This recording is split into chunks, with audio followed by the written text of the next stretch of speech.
दोस्तों नमस्कार। अगर आप किसी भी मैनेजमेंट स्टूडेंट से पूछो या किसी सो कॉल्ड मैनेजमेंट गुरु से बात करो तो लोग अक्सर बात करते हैं अमेरिकन वे ऑफ मैनेजमेंट। जितने भी हमें केस स्टडीज आईएम्स में पढ़ाए जाते हैं या टॉप एमबीए कॉलेजेस में पढ़ाए जाते हैं, ज्यादातर जो केस स्टडीज होती हैं वो अमेरिका की होती है, क्योंकि हमें ये लगता है कि अमेरिका का जो मैनेजमेंट मॉडल है वो दुनिया में सबसे अच्छा है। और जिन कंपनियों की हम बात करते हैं वो सब वो ब्रांड्स हैं जिनको आप और हम बहुत अच्छी तरह जानते हैं, और उनमें से बहुत सारे ब्रांड्स मैंने आपके सामने यहां पे दिखाए हुए हैं। लेकिन दोस्तों, आज की दुनिया में मुझे लगता है कि हम लोगों को वे ऑफ मैनेजमेंट अमेरिका से नहीं, चाइना से सीखना चाहिए। और वो मैं क्यों कह रहा हूं, इस पूरे डिस्कशन में आपको ये पता लग जाएगा। इन सभी कंपनियों की मैं ब्रीफली चर्चा करूंगा कि ये लोग अपना अपना बोरिया बिस्तर बांधकर चाइना से क्यों जा रहे हैं, क्यों एक इनके जो मैनेजमेंट थ्योरीज हैं वो चाइना में काम नहीं कर रही हैं, क्यों यहाँ पे जो इतने बड़े ब्रांड हैं जिसको हम भारतीय प्रीमियम ब्रांड समझते हैं, क्यों चाइनीज मार्केट ने इनको इग्नोर करना शुरू कर दिया है और अपने लोकल ब्रांड्स पे ज्यादा भरोसा करना शुरू कर दिया है। ये बहुत ही इंटरेस्टिंग डेवलपमेंट हो रहा है बिजनेस वर्ल्ड में, जिस पे हम सबको देखना चाहिए, सोचना चाहिए और इस डेवलपमेंट को समझना चाहिए। इसीलिए दोस्तों, इस वीडियो को अंत तक देखिएगा, इस चैनल को सपोर्ट करिए, सब्सक्राइब करिए, क्योंकि आज की जो चर्चा है वो बहुत इंटरेस्टिंग है। और खासकर हम हिंदुस्तानियों के लिए, जो हर विदेशी चीज को हम प्रीमियम समझते हैं और ब्रांड के लिए जरूरत से ज्यादा पैसा देने को भी तैयार हो जाते हैं, ये भूल जाते हैं कि वो जो ब्रांड है उसके पीछे जो क्वालिटी है, क्या वो सबसे अच्छी है या वो एवरेज क्वालिटी है, या ये वही चाइनीज प्रोडक्ट है जिसके लिए आप खरीदने को तैयार नहीं होते, लेकिन उस चाइनीज प्रोडक्ट पे जब अमेरिकन ब्रांड लग जाता है तो आप उसी चाइनीज प्रोडक्ट को अमेरिकन समझ के प्रीमियम देने के लिए तैयार हो जाते हैं। कैसे कंज्यूमर बिहेव करता है ये तो हम सब देख रहे हैं। लेकिन आफ्टर ऑल, इतने बड़े ब्रांड और इतनी बड़ी कंपनियों को चीन से क्यों अपने आप को एग्जिट करना पड़ा या अपनी इक्विटी या ब्रांड लोकल कंपनियों के हवाले करना पड़ा और वहां से जाने की तैयारी करनी पड़ी, इसी की आज हम चर्चा करेंगे। इसीलिए निवेदन है कि आप इस वीडियो को शेयर करिए और अंत तक जरूर देखिएगा। सबसे पहले दोस्तों हम बात करते हैं मैकडॉनल्ड्स की। हमारे यहाँ पे बच्चों में क्रेज है, यूथ में क्रेज है। मैकडॉनल्ड्स मतलब जंक फूड या फास्ट फूड, अलग अलग परिभाषाएं लोग देते हैं। जो आपकी परिभाषा है आप देखिए, लेकिन हकीकत क्या है दोस्तों, अगर हम ध्यान से देखें तो इस समय मैकडॉनल्ड्स ने करीब अपना 80% जो स्टेक है वो चाइनीज कंपनीज को बेच दिया है, चाइना और हांगकांग में।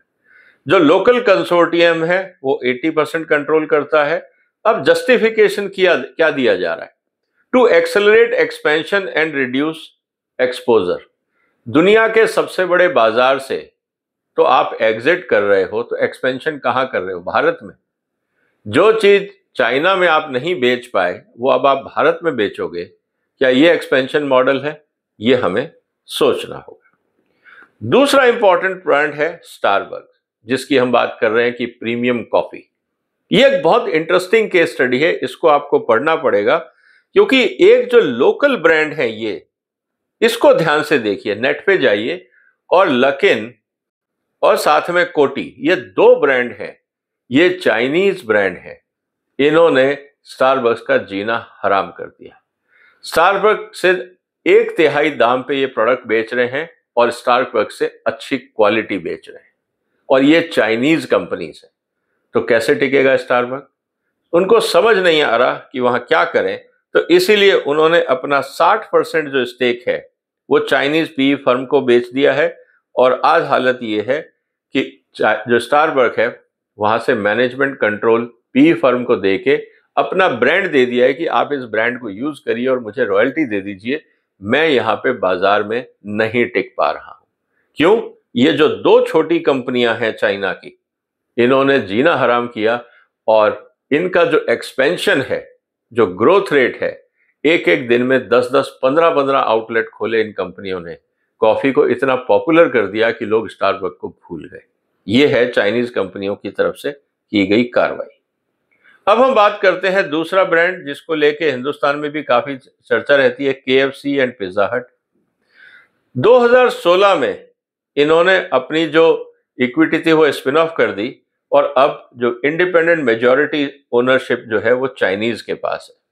कहने का इनका मतलब ये था कि साहब हम लोग अब जो जस्टिफिकेशन दे रहे हैं कि लोकलाइज्ड गवर्नेंस चाहते हैं ताकि फास्टर ग्रोथ हो।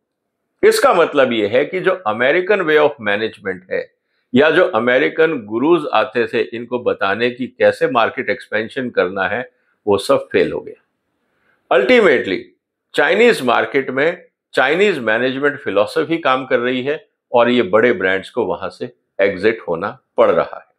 इसी तरह से बर्गर किंग की अगर हम बात करें, 2025 में ये भी लोकल जो चाइनीज कंपनी थी उन्होंने खरीद लिया। नेगोशिएशन जारी है। कारण weak brand performance and restructuring turn around. इनको लगा कि साहब हमारा ब्रांड तो टिका नहीं, बर्गर किंग के बारे में चाइना में किसी को कोई इंटरेस्ट नहीं है, शायद हिंदुस्तान में है लोगों को, लेकिन चाइनीज को इस ब्रांड में कोई इंटरेस्ट नहीं है। And transition to local partner led model. इन्होंने कहा देखिए हमने कोशिश करी, हमसे नहीं हुआ, हम चाइनीज पार्टनर के हवाले कर रहे हैं कि भैया आप ही चला लो, हमारे बस की बात नहीं है। पापा जॉन एक और पिज्जा ब्रांड, 2022 में इन्होंने अपनी majority equity Chinese P firm को दे दी और वहां पे भी यही कहा कि भाई expansion capital and local network बनाना है तो हमसे ज्यादा अच्छा काम लोकल चाइनीज कंपनीज या पार्टनर कर लेंगे। इसलिए उन्होंने कहा कि भैया आप रखो, हमारे से तो नहीं हो पा रहा है। अब बात आती है एक और ब्रांड डोमिनो पिज्जा को लेकर। Shifted franchisee only model under dash brand. अब डैश ब्रांड जो है वो लोकल है और कुल मिला के जो फुल्ली लोकल फ्रेंचाइजी कंट्रोल्ड है। अब डोमिनो पिज्जा का अमेरिका का कोई भी हस्तक्षेप वहां नहीं चलता है। लोकल ब्रांड ने खरीदा और उसको अपने नाम पे कन्वर्ट कर दिया। अमेरिकन ब्रांड्स में उनको कोई इंटरेस्ट नहीं है। उनकी मैनेजमेंट पॉलिसी और फिलॉसफी चाइना में फेल हो रही है। भारत कुछ सीखेगा या भारत के एंटरप्रेन्योर कुछ सीखेंगे, ये तो वक्त बताएगा। अब एक और जो बड़ी कंपनी है जनरल मोटर्स, फोर्ड और टेस्ला। अब हम बात करते हैं ऑटोमोबाइल सेगमेंट की और यहां बड़ा इंटरेस्टिंग खेल है। जीएम ने भी जॉइंट वेंचर बनाए लोकल कंपनियों के साथ और कुल मिला के स्थिति यह हुई कि जो लोकल पार्टनर हैं, आज जो जीएम ऑपरेशंस हैं चाइना में, उसमें जो चाइनीज कंपनीज हैं या चाइनीज लोकल पार्टनर हैं वो कंट्रोलिंग स्टेक रखते हैं जीएम में, अमेरिकन स्टेक नहीं है। कारण बहुत सिंपल था कि मैन्युफैक्चरिंग एंड रेगुलेटरी कंप्लायंसेस। अब आप कह रहे हैं कि हमारे पास पूरी मैनेजमेंट थ्योरी है, हम टेक्नोलॉजी जानते हैं, तो कंप्लायंस क्यों नहीं हो पा रहा? आप यूरोप में कंप्लायंस कर पाते हैं, अमेरिका में कर पाते हैं, चाइना में क्यों नहीं कर पा रहे? इस बात को भी समझना होगा। फोर्ड एक और अमेरिका का leading brand, Chinese partners hold the majority stake और कुल मिला के स्थिति यह है कि लोकलाइजेशन एंड रेगुलेटरी नेसेसिटी, इसके कारण इनको भी वाइंड अप करके अपनी जो चाबी थी वो चाइनीज पार्टनर के हवाले करनी पड़ी। टेस्ला बहुत जोर शोर से हिंदुस्तान में आने का प्रयास किया। टेस्ला ने बहुत खर्चा किया चाइना के अंदर और भारत को ये कहा कि आप कस्टम ड्यूटी घटा लीजिए क्योंकि हम एक्सपोर्ट करना चाहते हैं। टेस्ला अमेरिकन ब्रांड है, चाइनीज ब्रांड शायद इंडियंस को पसंद नहीं आएगा। इस आइडियोलॉजी से बहुत प्रयास किया गया एलन मस्क द्वारा, लेकिन भारत सरकार ने कहा कि अगर आपको टेस्ला हिंदुस्तान में बेचनी है तो यहीं बना लीजिए, हमें यहाँ पे आप डंपिंग ग्राउंड क्यों बनाना चाहते हैं? और मेरे ख्याल से भारत सरकार सही थी। अब स्थिति क्या हुई? Technically US controlled but deeply embedded in Chinese ecosystem. Ultimately सब कुछ टेस्ला का जो वहां है, सारे स्पेयर पार्ट्स, सारी सप्लाईज सब चाइनीज है। तो टेस्ला अपने आप में बेसिकली एक स्क्रू ड्राइवर टेक्नोलॉजी लेके वहां बैठे हैं, सारे प्रोडक्ट्स लेते हैं, असेंबल करते हैं और पूरी दुनिया को टेस्ला बेचते हैं। लेकिन जो एक्चुअल मैन्युफैक्चरिंग होती है वो सब चाइनीज सप्लायर्स के द्वारा और सप्लाई कंपनीज के द्वारा की जाती है। इस बात को हमें समझना होगा। अब हम बात कर रहे हैं और बड़ी कुछ कंपनियों की, जैसे हम बात कर रहे हैं एप्पल की। आपने नाम सुना होगा इस समय एप्पल की सेल चाइना में काफी पिट रही है। अभी जो लेटेस्ट ब्रांड उन्होंने जो मोबाइल लॉन्च किया उससे जरूर वो थोड़ा सा संभले हैं, लेकिन जो हुआवी है चाइनीज कंपनी, उन्होंने एप्पल की मार्केट की हालत खराब कर रखी है। अगर आप हुआई प्रोडक्ट्स देखें, मैंने तो यूज किए हैं, बहुत अच्छे प्रोडक्ट है। आप किसी भी स्टैंडर्ड से आप देख लीजिए, quality wise, performance wise, price wise, मुझे लगता है कि एप्पल के बराबर हैं, अगर कम नहीं। अगर हम वेरी ऑब्जेक्टिवली असेस करें, इमोशनल अटैचमेंट एप्पल से अगर हटा दें, टेक्निकली अगर हम परफॉर्मेंस देखें, तो मुझे नहीं लगता कि एप्पल कोई यूनिक प्रोडक्ट है उन कंपनियों के सामने। इसका मतलब क्या हुआ? इस समय जो local entity host data and strong local dependency हो गई है चाइना की, अब एप्पल की चाइना के अंदर। इसका मतलब ये है कि आज जो हिंदुस्तान में हम एप्पल फोन बना रहे हैं, एक्चुअली वो सारे पार्ट्स चाइना से आ रहे हैं। हम सिर्फ डब्बा खोलते हैं, स्क्रू लगाते हैं, असेंबल करते हैं और वापस उनको दे देते हैं, और जो स्क्रू जोड़ने के पैसे हैं as a labour service charges, हम वो ले रहे हैं। आफ्टर ऑल, एप्पल का कौन सा कंपोनेंट है जो हिंदुस्तान में बन रहा है, यह समझना बहुत जरूरी है। इसीलिए आप देखेंगे कि हम जितना मोबाइल फोन एक्सपोर्ट कर रहे हैं, उसी हिसाब से हमारा इंपोर्ट भी बढ़ रहा है। इसका मतलब क्या है कि जितना इंपोर्ट हो रहा है, यहां पे असेंबल करके हम उसको एक्सपोर्ट कर रहे हैं। उसमें इंडियन कंटेंट क्या है, इंडिया की टेक्नोलॉजी क्या है, ये अभी तक हमें नहीं पता है। इंटेल की बात है, Intel capital and Qualcomm ventures, ये भी वहां से निकल गए और सिर्फ जो shared and limited local control अपने पास रखा, क्योंकि जितने भी चाइनीज फंड्स थे, अब वो इतने बड़े हो गए हैं कि इनकी जरूरत मार्केट को नहीं है। वॉलमार्ट की अगर हम बात करें, वॉलमार्ट ने भी अपना मेजॉरिटी स्टेक 2021 में बेच दिया था JD.com को। Exit from competitive e commerce, focus on offline and Sam club, जो ऑनलाइन वो करना चले थे, जैसे हिंदुस्तान में उन्होंने फ्लिपकार्ट खरीदा, इसी तरह से चाइना में भी उन्होंने ऑनलाइन सर्विसेज शुरू की थी, लेकिन टिक नहीं पाए चाइनीज कंपनीज के आगे, वो बंद कर दिया। बैक टू ऑफलाइन मॉडल जो उनका था, और जो JD.com है उन्होंने कंट्रोल लिया, एंड जो वॉलमार्ट के साथ उन्होंने स्ट्रेटेजिक टाई अप किया। वो इसलिए भी जरूरी होता है क्योंकि चाइना में अगर आप सप्लाई दे रहे हो, तो चाइना से आप पूरे दुनिया में सप्लायर बन सकते हो, और जहां जहां वॉलमार्ट है दुनिया में, आप वहां सप्लाई दे सकते हो। जितनी बड़ी रिटेल कंपनी है भारत में भी, वो भी अगर आप बैक एंड में देखें तो किसी ना किसी चाइनीज कंपनी के साथ उन्होंने लॉन्ग टर्म अरेंजमेंट किया है कि व्हाइट गुड्स हो, टेक्सटाइल हो, बाकी प्रोडक्ट्स हो, वो चाइनीज कंपनीज हमारी कंपनीज के ब्रांड पे बना के देंगी, और हम हिंदुस्तान को मेक इन इंडिया के नाम पे बेचते रहेंगे, क्योंकि उस पर लेबल लगा हुआ है इंडियन ब्रांड का। हकीकत यह है कि ये बन के कहीं और से आ रहा है। जहां तक बात है अब ई कॉमर्स कंपनियों की, अब हम बात करते हैं अमेजन की। ई कॉमर्स में 2019 में एग्जिट कर गए। इस समय सिर्फ अमेजन वेब सर्विसेज जो हैं, उनके क्लाउड सर्विसेज वही चल रही हैं, और रिट्रीटेड फ्रॉम B2C बिजनेस, मतलब बिजनेस टू कंज्यूमर्स मार्केट से इवन अमेजन भी टिक नहीं पाया चाइना में। कहने को दुनिया की सबसे बड़ी कंपनी है, लेकिन आज स्थिति यह है कि चाइनीज कंपटीशन के आगे ये भी अमेरिकन कंपनियां नहीं टिक पा रही। उबर भी 2016 में मर्जर करके एग्जिट हो गया, और जो चाइना की टैक्सी सर्विसेज है, टैक्सी ऐप है दीदी, उसके साथ उनका टाई अप हुआ। अब Didi holds the full control of Chinese operations. Uber वहां से एग्जिट कर चुका है। और बहुत इंपॉर्टेंट चीज, लिंक्डइन की हम बात करते थे। लिंक्डइन भी जो माइक्रोसॉफ्ट की कंपनी है, पूर्ण रूप से चाइना से एग्जिट कर चुकी है। कोई जगह नहीं है अमेरिकन कंपनी की, because of regulatory censorship and compliance issues, और सबसे इंपॉर्टेंट बात थी डेटा प्रोटेक्शन को लेकर। पता नहीं भारत सरकार क्यों बार बार विदेशी कंपनियों के आगे सरेंडर कर जाती है, हम दब जाते हैं, जबकि हम दुनिया के सबसे बड़े बाजार हैं। अगर भारत सरकार ये स्टैंड ले ले कि अगर आपको काम करना है तो करिए, नहीं करना तो आप एग्जिट कर दीजिए, मुझे लगता है 6 महीने के अंदर शायद कोई ना कोई इंडियन कंपनी अपना नेटवर्क खड़ा कर देगी, और साल 2 साल में वो एस्टेब्लिश हो जाएगा। जब तक हम नहीं करेंगे, हम डेली बेसिस पे बिलियंस ऑफ डेटा पॉइंट्स विदेशी कंपनियों को उनके सर्वर में विदेश में ट्रांसफर कर रहे हैं और उस डेटाबेस के आधार पे वो कंपनियां स्ट्रेंथन होती जा रही हैं, उनके एल्गोरिथम स्ट्रांग होते जा रहे हैं, उनके एआई सिस्टम स्ट्रांग होते जा रहे हैं और हम उन पे और ज्यादा डिपेंडेंट होते जा रहे हैं। सच्चाई ये है कि डेटा सारा इंडिया से जाता है। जितना डेटा फ्लो इंडिया से होता है शायद दुनिया में और कहीं से नहीं होता। चाइना तो अलाउ करता ही नहीं है।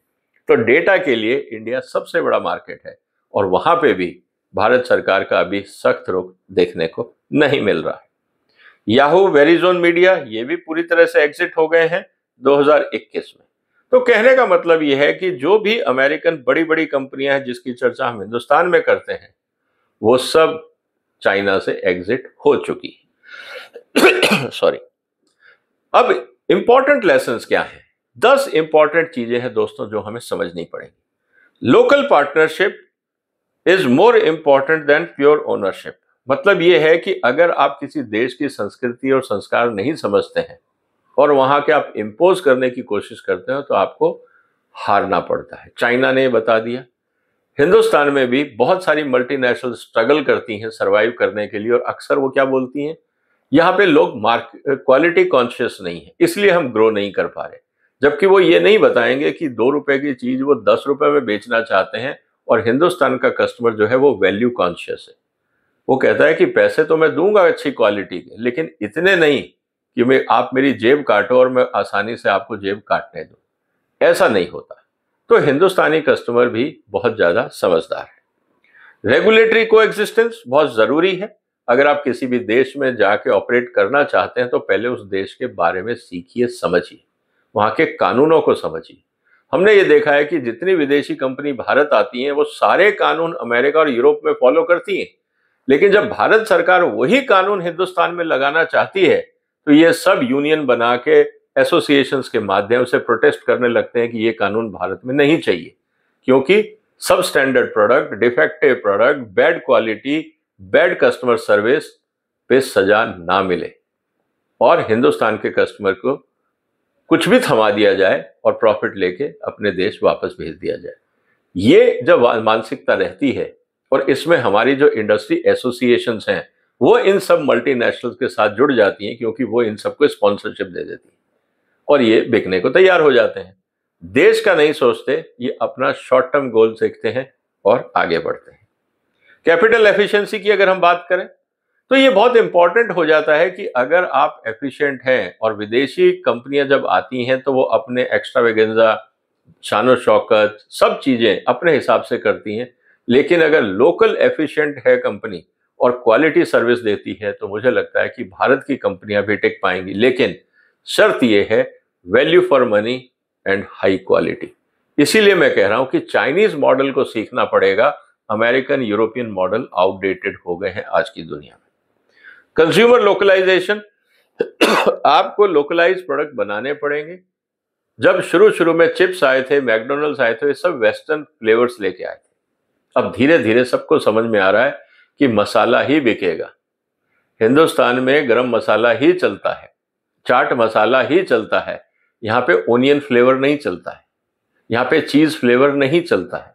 धीरे धीरे हमारे जो विदेशी कंपनियां, उनको ये बात समझ में आ रही है कि हिंदुस्तान का टेस्ट ज्यादा अच्छा है, ना कि फ्लैट एंड जो बोरिंग टेस्ट हो जाते हैं वेस्टर्न वर्ल्ड के। आपको समझ नहीं आता आप क्या खा रहे हो, सारे प्रोडक्ट एक से लगने लगते हैं। मुझे लगता है कि ये चीज बहुत इंपॉर्टेंट है। रिस्क डाइवर्सिफिकेशन जरूरी है, क्योंकि अगर आपको, जैसे चाइना ने क्या किया, आज ट्रंप साहब क्यों चाइना को नहीं दबा पा रहे, क्योंकि चाइना ने अपने आप को पूरी तरह से डाइवर्सिफाई करके पूरे वर्ल्ड मार्केट में हेजिंग कर रखी। कोई भी देश चाइना को नहीं दबा सकता, क्योंकि 160 देशों में वो काम करते हैं। अमेरिका का शेयर मात्र 10% है।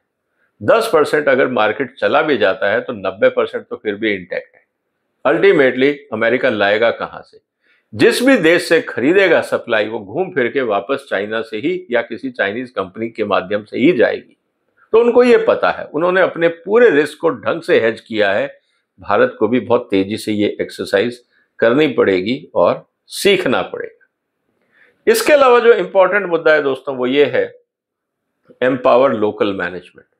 हर चीज विदेश जाए, वहां के हेड ऑफिस से अप्रूवल हो के यहां लाए और लोकल एमडी सीईओ सिर्फ सुपरवाइजर की तरह यस सर नो सर कागज पे साइन करें और इनपुट दें, अल्टीमेटली फॉलो वही करेंगे जो हेडक्वार्टर बोलेगा, तो फिर ग्रोथ नहीं हो सकती। और ऐसी बहुत सारी विदेशी कंपनीज हैं, अगर आप उनके एमडी सीईओ से बात करें, और मैं भी रहा हूं विदेशी कंपनियों में, अल्टीमेटली होता यही है कि हिज मास्टर्स वॉइस, जो बॉस ने बोला आपको वही करना है, you are only responsible for execution, please don't apply brain. वो काम हमारा है, आपका काम है हाथ पैर चलाना, बस सीधी सी बात है। और यही कारण है कि बहुत सारी विदेशी कंपनियां हिंदुस्तान में या चाइना में तेजी से ग्रो नहीं कर पाई, क्योंकि डिसीजन मेकिंग कन्फ्लिक्टिंग था ग्राउंड रियलिटी से। और मेरे पास बहुत सारे एग्जाम्पल है, मैं नाम नहीं लेना चाहूंगा, अच्छा नहीं लगेगा, लेकिन जब लोकल मैनेजर से हमने बात करी, और बहुत सारे दोस्त हैं बहुत सारी कंपनियों में, तो उनका यही कहना है कि क्या करें, ऊपर वाले समझते नहीं कि डोमेस्टिक मार्केट रिक्वायरमेंट क्या है, वो अपनी वहां से विजडम इम्पोज करते हैं और हमें फॉलो करना पड़ता है। डिजिटल इंटीग्रेशन के बगैर आज गुजारा नहीं है, स्केल ग्लोबल है, हम पुराने तरीकों से अगर काम करेंगे हिंदुस्तान में तो टिक नहीं पाएंगे, ये मैसेज बहुत क्लियर है। पॉलिटिकल एंड कल्चरल सेंसिटिविटी बहुत इंपॉर्टेंट है, भारत में भी इंपॉर्टेंट है, चाइना में भी इंपॉर्टेंट है, और जहां भी जिस देश में भी जाते हैं वहां पे हमें इस बात को समझना होगा। हम अगर ये सोचें कि मैं अमेरिकन हूं और सारी दुनिया मेरे हिसाब से चलेगी, ऐसा होता नहीं। क्यों, आप अमेरिकन हैं बहुत अच्छी बात है, लेकिन ये हिंदुस्तान है, हिंदुस्तान के तरीके से काम करेंगे तो अच्छा रहेगा। और जो कंपनियां नहीं समझी उन्होंने अल्टीमेटली स्ट्रगल किया, वाइंड अप किया, जैसा चाइना में भी हुआ। इंपॉर्टेंट चीज ये है कि एग्जिट इज नॉट फेलियर, कभी कभी ये लेसन भी देता है। कंपनियों ने एग्जिट किया, फिर लोकल मैनेजमेंट को हायर किया कि भैया किसी इंडियन को भेजो जो वहां की बातचीत को समझता हो, संस्कार कल्चर को समझता हो, तो हम दोबारा एंटर करेंगे, may be with more sensible approach. तो ऐसा भी होता है कि एग्जिट का मतलब फेलियर नहीं है, पॉज लिया जाता है, सोच समझ के दोबारा आएंगे, और ये इंपॉर्टेंट भी है स्ट्रेटेजिक रीस्ट्रक्चरिंग के लिए। और फ्यूचर इंडिया लेंस बहुत इंपॉर्टेंट है, क्योंकि चाइना के बाद जो दुनिया का सबसे बड़ा ग्रोइंग मार्केट है वो है इंडिया। अगर आप चाइना से एग्जिट कर गए तो क्या इंडिया से भी एग्जिट करेंगे? ट्रम्प साहब तो कहते हैं कोई अमेरिकन कंपनी हिंदुस्तान में ना जाए, बहुत अच्छी बात है, क्योंकि अगर अमेरिकन कंपनी यहां आके हिंदुस्तान का पैसा वापस विदेश नहीं ले जाएंगी, ये देश के लिए अच्छा है। लेकिन क्या वो गैप जो है वो इंडियन कंपनियां भर पाएंगी? ये इंपॉर्टेंट बात है, क्या हमारी कंपनियां वर्ल्ड क्वालिटी का स्टैंडर्ड मीट कर पाएंगी और ईमानदारी से बिना मिलावट के अच्छा प्रोडक्ट कंज्यूमर्स को दे पाएंगी? सवाल ये है। तो ये आता है हमारे एथिक्स ईथोस पे, क्या ये कल्चरल्स एंड वैल्यूज हिंदुस्तान की कंपनियां अपना पाएंगी? अगर हाँ, तो हम भी चाइनीज कंपनीज की तरह वर्ल्ड क्लास बन जाएंगे। तो दोस्तों, ये एक इंपॉर्टेंट ओवरऑल मैसेज था जो मैं आपको बताना चाह रहा था कि कितने इंपॉर्टेंट बड़े ब्रांड जो चाइना के थे, उनको जो अमेरिका के थे, चाइनीज बाजार को छोड़ के जाना पड़ा, और बहुत कुछ हम लोगों के लिए सीख भी है। तो मेरा निवेदन है कि अभी तक आपने एमबीए में बहुत सारे वेस्टर्न मॉडल्स पढ़े होंगे, अब थोड़ा सा चाइनीज और एशियन मॉडल भी पढ़ लीजिए। मुझे लगता है कि भविष्य की जो इकोनॉमी है वो एशिया में है। एशियन मॉडल को अगर हम समझेंगे तो मुझे लगता है ज्यादा फायदा हो। आपके क्या विचार है दोस्तों? जो भी आपके विचार हैं कमेंट बॉक्स में लिखिए, इस वीडियो को शेयर करिए, चैनल को सब्सक्राइब करिए, सपोर्ट करिए। फिर मुलाकात होगी एक और महत्वपूर्ण मुद्दे के साथ। तब तक अपना ध्यान रखिएगा। फिलहाल वंदे मातरम।